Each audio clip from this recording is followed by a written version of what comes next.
29ನೇ ಪ್ರಶ್ನೆಯನ್ನ ಗಮನಿಸಿ. ಕೋಸಿಕ್ಯಾಂಟ್ 60 degree plus secant 30 degree. So ನೋಡಿ ಇಲ್ಲಿ ಸೈನ್ 30 ಡಿಗ್ರಿ. ಸೊ ಸೈನ್ ನ ಕೋಸಿಕ್ಯಾಂಟ್ ನ ರೆಸಿಪ್ರೋಕಲ್ ಏನಾಗುತ್ತೆ? ಸೈನ್ ಆಗುತ್ತೆ. ಸೊ ಸೈನಿನ ರೆಸಿಪ್ರೋಕಲ್ ಕೋಸಿಕ್ಯಾಂಟ್ ಆಗುತ್ತೆ ಮಕ್ಕಳೇ. ಸೊ ಸೈನ್ 30 ಡಿಗ್ರಿ ಏನಾಗುತ್ತೆ? √3 60 ಅಲ್ವಾ ಇದು? ಒಂದ್ ಸೆಕೆಂಡ್. ಸೊ ಕೋಸಿಕ್ಯಾಂಟ್ 60 ಡಿಗ್ರಿ ಬೇಕಾಗಿದೆ. ಸೊ ಇಲ್ಲಿ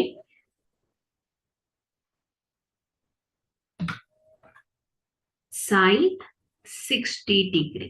ಓಕೆ, ಸೊ ಸೈನ್ 60 ಡಿಗ್ರಿ ಎಷ್ಟು ಬರುತ್ತೆ? √3/2 ಆಗುತ್ತೆ. ಸೊ ಇಲ್ಲಿ ರೆಸಿಪ್ರೋಕಲ್ ಆಫ್ ಕೋಸಿಕ್ಯಾಂಟ್ ಏನಾಗುತ್ತೆ? ಸೈನ್ ಆಗುತ್ತೆ. ಸೊ ಹಾಗಾಗಿ ಇಲ್ಲಿ 1/sin 60 ಡಿಗ್ರಿ ಏನಾಗುತ್ತೆ? ಕೋಸಿಕ್ಯಾಂಟ್ 60 ಡಿಗ್ರಿ ಆಗುತ್ತೆ ಮಕ್ಕಳು. ಸೊ ಇಲ್ಲಿ 1/sin 60 ಡಿಗ್ರಿ ಏನು?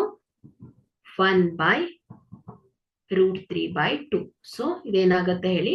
ಕೋಸಿಕ್ಯಾಂಟ್ 60 ಡಿಗ್ರಿ 2/√3 ಆಗತ್ತೆ ಮಕ್ಕಳು. ಸೊ ಹಾಗಾಗಿ ಇಲ್ಲಿ ಕೋಸಿಕ್ಯಾಂಟ್ 60 ಡಿಗ್ರಿ ಏನಾಗುತ್ತೆ? Reciprocal of sine 60 degree value ಬರ್ತಾ ಇರುತ್ತೆ ಮಕ್ಕಳು.